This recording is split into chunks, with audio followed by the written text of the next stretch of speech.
할렐루야. 갈라디아서 5장 1절로 참된 자유의 삶이라는 제목으로 하나님 말씀을 전하겠습니다. 자유가 아니면 죽음을 달라. 패트릭 헨리가 말했죠. 사람들은 모든 억압에서 벗어났어. 누구나 자유를 누리기를 원합니다. 자유란 무엇인가? 내 마음대로 사는 것이 자유인가? 참 자유를 누리는 삶은 어떤 것일까? 자유를 억압하는 것은 무엇일까? 사람들이 억압된 그 모든 것으로부터 자유를 얻기 위해서는 무엇이 필요한 것일까? 인간의 가장 큰 문제는 뭡니까?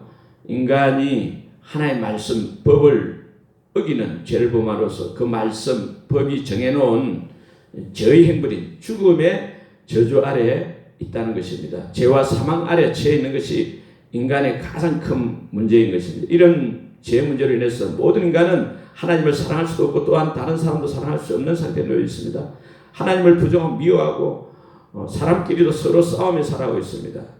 그렇다면 어떻게 해야 죄의 행복과 죄의 세력에서 해방돼 가지고 하나님을 사랑하며 이웃을 사랑할 수 있는 참 자유를 얻을 수 있을까요? 갈라디아서는 기독교 자유의 대현장입니다.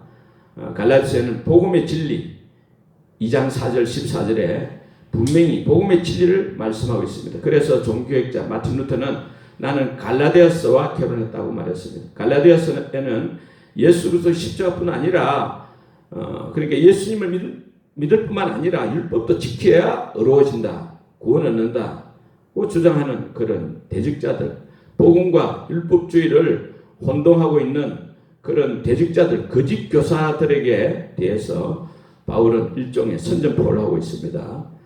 오직 예수 그리스도께서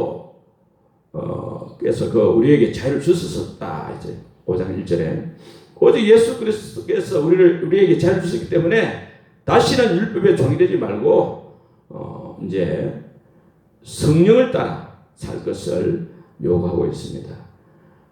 1장은 6절에 10절 보면 저주를 받을지어다. 두 번이나 저주를 받을지어다. 누가 저주를 받느냐? 누구든지 바울이 전한 그 복음, 예수 그리스도의 복음 위에 다른 복음을 전한 자는 저주를 받을지어다.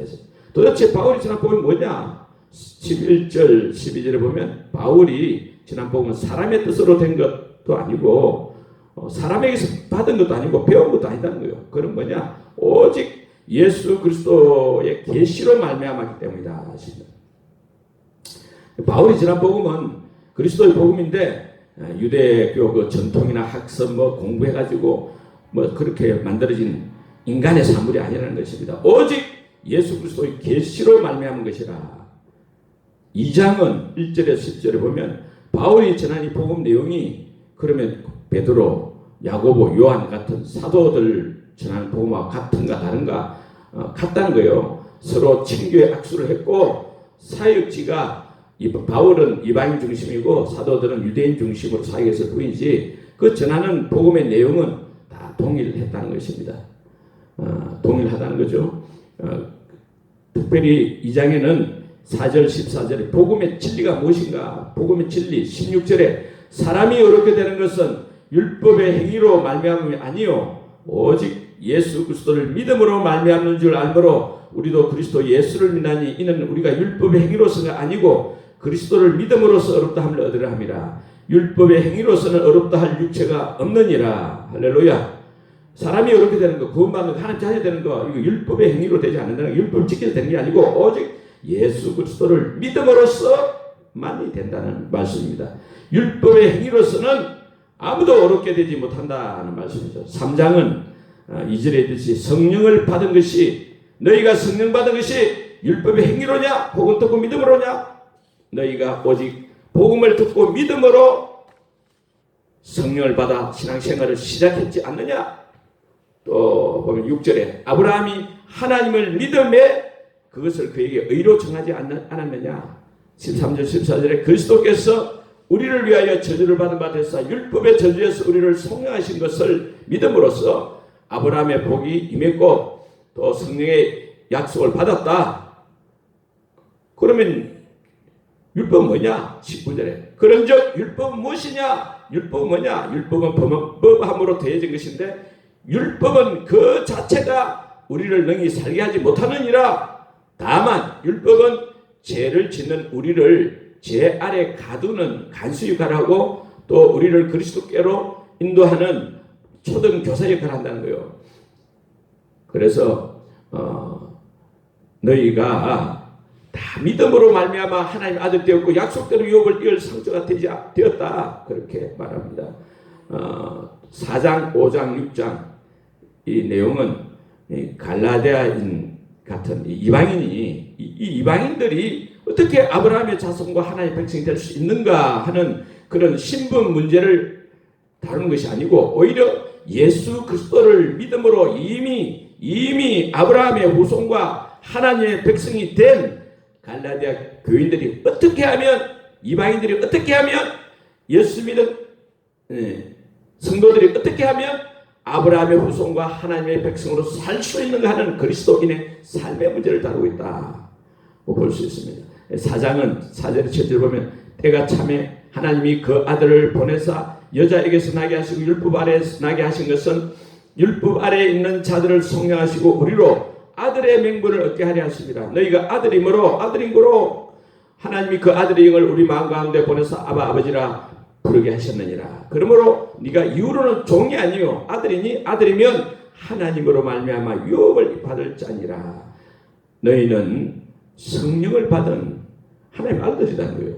예수 그리스도를 믿는 자들은 하나님 아들 예수 그리스도로 말미암아 죄와 율법에서 성령받은 하나님 아들이다. 하나님 아들의 영을 가진 하나님 자녀다. 성령의 사람이다. 종이 아니고 이제 하나님의 유업을 받을 하나님의 상속자다. 할렐루야.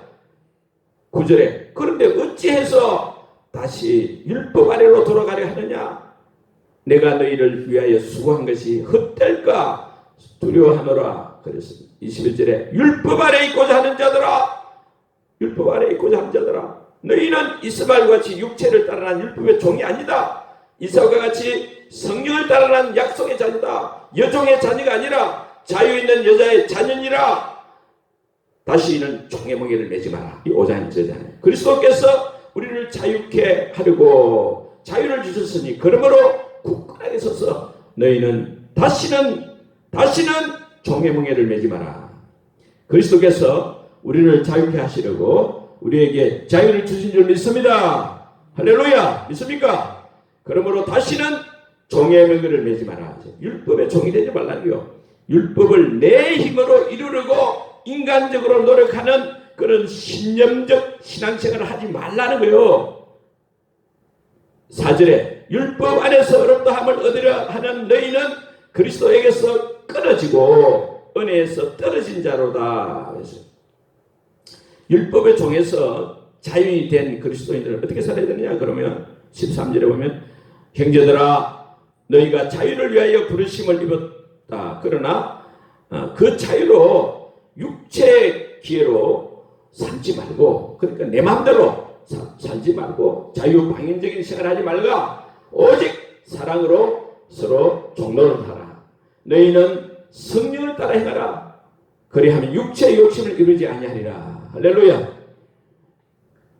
6장은 7절 10절 육체를 위하여 심지 말고 성령을 위하여 심어라. 13절 14절에 육체로 자랑하지 말고 오직 우리 주 예수 그리스도의 십자가를 자랑하라. 십자가를 자랑하라. 여기서 육체가 뭐냐? 육체는 우리 신체 이 몸을 말하는 게 아니고 성령의 인도를 받지 않거나 그리스도의 사랑이 결핍된 상태, 즉 인간의 죄악된 성향, 그 죄악된 성향대로 살아가는 삶을 말하는 것입니다. 그 육체대로 살지 말라는 거예요. 갈라디아서 전체 핵심은 무엇입니까? 복음의 진리. 복음의 진리가 뭐냐? 복음의 진리는 우리가 율법을 지켜서 어렵게 되는 것이 아니다는 거예요. 오직 예수 그리스도를 믿음으로써만이 어렵게 되는 줄 믿습니다. 예수 그리스도를 믿는 자는 성령을 받아서 자기 속에 계신 그 성령을 따라 살아가는 삶이 복음의 삶이요 자유의 삶이라는 말씀입니다. 그래서 오늘 1절 말씀처럼 5장 1절 말씀처럼 그리스도께서 우리에게 자유롭게 하려고 자유를 주시니 그러므로 굳건하게 서서 다시는 종의 멍에를 매지 말라. 그리스도께서 주신 자유를 율법주의자의 잘못된 주장에 미혹되어 그 자유를 잃어버리지 말고 또한 방종의 기회도 삼지 말고 성령의 인도를 받아서 참된 자유의 삶을 살아라. 진정한 자유는 그리스도 안에서 성령의 능력과 사랑으로 서로 종노릇하는 것이다. 그 말씀입니다. 이 복음의 진리는 그러니까 예수 그리스도를 믿음으로 성령 받고 성령으로 시작해서 계속 성령을 믿고 의지해서 사는 삶인 것입니다. 육체대로 살지 말고, 육체대로 살면 육체로는 성령의 인도를 받지 않거나 그리스도의 그 사랑 결핍을 상태, 즉 인간의 제약된 성향, 그 제약된 성향대로 살아가는 삶, 즉 내 육체 욕심대로 살는 거 그렇게 살지 말고 내 육체의 마음이 원하는 대로 살아가고 사탄 마귀에 쏘아 살아가는 나 자신을 위해 살아가는 삶, 그런 삶 살지 말고 오직 내 안에 함께 하시는 성령 하나님 믿고 의지해서 사는 삶이 복음의 삶이고 자유의 삶이라는 것입니다. 할렐루야. 고린도후서 3장 17절에 주는 영이시니 주의 영이 계신 곳에는 자유함이 있느니라. 그러잖아요. 갈라디아서 5장 16절에도 너희는 성령을 따라 행하라. 그리하면 육체의 욕심을 이루지 아니하리라. 그러므로 참된 자유는 그 성령을 따라 사는 삶이죠. 복음의 삶인 것입니다. 자유의 삶, 이 복음의 삶, 성령의 삶 같은 말이죠. 그런 삶을 살 때 어떤 열매가 나타납니까? 갈라디아서 5장 22절 23절에 오직 성령의 열매는 사랑과 희락과 화평과 오래 참음과 자비와 양성과 충성과 온유와 절제니 이 같은 것을 금지할 법이 없느니라. 할렐루야. 그래서 우리 삶의 즉 인격적 측면에서는 성령이 충만한 그 삶이 되면 우리 말과 행동이 예수 그리스도 중심으로 변화되고 또 그 환경이나 조건에 상관없이 하나님께 항상 감사하게 되고 찬양하는 삶이 되며 사람들과 인간관계도 원만하게 화평하게 회복되는 줄로 믿습니다. 능력치인 측면에서도 어떤 환난 핍박이 온다 하더라도 담대하게 오직 예수 그리스도의 복음을 전파하게 되는 줄 믿습니다. 오직 성령이 너희에게 임하시면 너희가 권능을 받고 예루살렘과 온 유대와 사마리아와 땅끝까지 이르러 내 증인이 되리라. 말씀하신 대로 성령 충만하면 자연스럽게 예수 그리스도의 증인이 될 줄 믿습니다. 부활의 증인이 될 줄 믿습니다. 스데반 집사처럼 또 죽음 앞에서도 담대히 순교할 수 있는 것입니다. 또한 악한 영들을 물리칠 수 있잖아요. 질병이 치유되는 거죠. 질병을 치유할 수 있는 것입니다. 마태복음 12장 28절에 내가 하나님의 성령을 힘입어 귀신을 쫓아내는 것이면 하나님 나라가 이미 너희에게 임하였느니라. 성령을 힘입어 악한 영을 쫓아내고 질병을 고칠 수 있는 것입니다. 할렐루야. 그러므로 우리는 날마다 성령 충만을 받아야 할 줄 믿습니다. 날마다 성령 충만한 삶을 계속적으로 잘 살아가면 어떻게 되느냐. 첫째는 나 자신이 성령의 사람인 것을 확신해야 됩니다. 갈라디아서 3장 2절에 너희가 성령을 받은 것이 율법의 행위로냐 듣고 믿음으로냐 너희가 이같이 어리석으냐 성령으로 시작하였다가 그러잖아요. 그러니까 우리가 성령을 받았다는 거예요. 갈라디아서 4장 6절에 너희가 아들인 거로 하나님이 그 아들의 영을 우리 마음 가운데 보내사 아빠 아버지라 부르게 하셨느니라. 저와 여러분 속에는 예수 그리스도를 믿음으로 성령이 와 계신 줄 믿습니다. 성령님이 우리의 생명이 되신 줄 믿습니다. 성령의 사람이다 이렇게 확신해야 될 줄 믿습니다. 두 번째는 성령의 충만을 삼아야 합니다. 성령 충만을 삼아한다는 말은 이 갈라디아서 2장 20절 말씀은 내가 그리스도와 함께 십자가에 못 박혔나니 그걸 인정해. 난 죽었다 인정해야 돼요. 갈라디아서 5장 24절 그리스도 예수의 사람들은 육체와 함께 그 정욕과 탐심을 십자가에 못 박았느니라. 갈라디아서 6장 14절 그리스도로 말미암아 세상이 나를 대하여 십자가에 못 박히고 또한 내가 세상을 대하여 십자가에 못 박혔다는 거예요. 그러니까 내가 즉 나의 옛사람이 이제 그리스도와 함께 이미 십자가에 못 박혔다 죽었다 인정하시기를 바랍니다. 할렐루야. 인정해야 될 줄 믿습니다. 그래서 내 안에 오직 예수 그리스도 사신 것이다. 갈라디아서 2장 20절에 오직 내 안에 그리스도께서 사신 것이다. 그래서니까 구약성에 보면 요사밧 왕이 많은 대적들이 연합군으로 해가지고 막 쳐들어오잖아요. 그때 하나님 앞에 기도하면서 그러잖아요. 우리를 치러 오는 이 무리들을 우리가 대적할 능력도 없고 어찌할 줄도 모르고 오직 주만 바라보나이다. 그래서요. 만물의 주관자이신, 통치자이신, 살아계신 하나님 앞에 그걸 고백했죠. 그래서 우리는 성령 충만을 사모한다면 오직 주님만을 사모하는 거예요. 주님만을 붙드는 거예요. 할렐루야. 이제는 내가 없고 오직 예수님만, 내 안에 살아계신 오직 예수님만, 찬양하며 살리라, 예배하며 살리라, 내 안에 계시는 오직 예수님만. 할렐루야. 세 번째는 성령 충만을 위해서 간절히 기도해야 할 줄 믿습니다. 사도행전 4장 31절에 불기를 다음에 모인 곳이 진동하더니 무리가 다 성령이 충만하여 담대히 하나님의 말씀을 전하니라. 그러니까 주님만을 섬겨야 되는, 주님만을 섬기겠다는 그런 기도를 해야 되겠죠. 헛되만 버리고 성령이여 내 영혼 충만하게 하소서, 주님 앞에 내 생명 드리리다. 할렐루야. 나태주 시인 아시는가요? 75세요. 한국에서 유명한 시인이죠. 대표작 들꽃이 있잖아요. 그 내용 유명하죠. 자세히 보아야 예쁘다, 오래 보아야 사랑스럽다, 너도 그렇다. 그런데 이 나태주 시인이 69세가 조금 넘었을 때 인생의 위기가 왔었다 합니다. 2007년도에 그 당시 교직에서 은퇴 직전이었는데 갑자기 썰개가 터져가지고 썰개의 섬에 들어가지고 배 안에 장기 사이사이에 막 그 내장을 녹인 거예요. 중환자실에서 사경을 헤맸고 100일이 넘도록 아무것도 넘기지 못했다 했습니다. 장기가 녹아내려가지고 의료진들은, 의사들은 99% 사망한다고 했습니다. 썰이든 썰이 쓴 그 썰개가 내장에 스며들면서 배가 녹아내리는 그런 고통이시니까 너무 고통스러우니까 이빨을 막 갈았는데 이빨을 얼마나 더 갈았는지 이빨이 팽팽해졌다고 해요. 그런데도 하나님께서 은혜를 베푸시가지고 그 기적이 일어났습니다. 그 당시 죽기 살기로 기도했다는 것입니다. 그 뒤에 물어봤어요. 혹시 그때 시이니까 실적으로 아름다운 내용으로 기도했습니까? 어땠습니까? 하니까 아니라는 거예요. 어떻게 됐습니까? 그러면 살려주세요!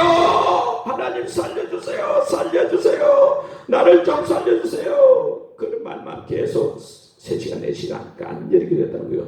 나태주 씨 그 아내도 옆에서 하나님 이 사람 안 살려주시면 저는 혼자 집에 못 갑니다. 안 가겠습니다. 하나님 제 남편을 살려주세요. 제 남편을 살려주세요. 6개월 동안 계속해서 날마다 똑같은 내용을 반복해서 하나님 살려주세요. 그렇게 기도되는 거예요. 죽음을 앞두고 무슨 기도를 하겠습니까? 살려달라는 기도만 하는 거죠. 할렐루야.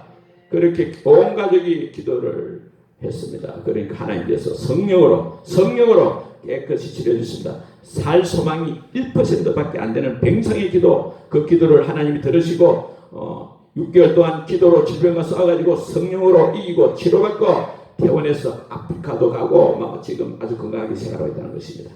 기도 중에 기도, 최고의 기도는 뭡니까? 분명한 기도 제목을 붙잡고 해결될 때까지 끝까지 낙심하지 말고 계속해서 강축하는 기도, 부르짖는 기도인 줄 믿습니다. 진정한 자유의 삶이 곧 복음의 삶이요 성령의 삶인 줄 믿습니다. 날마다 기도로 성령 충만해서 참된 자유의 삶을 누리시는 최고의 인생이 되시기를 축원합니다. 아멘.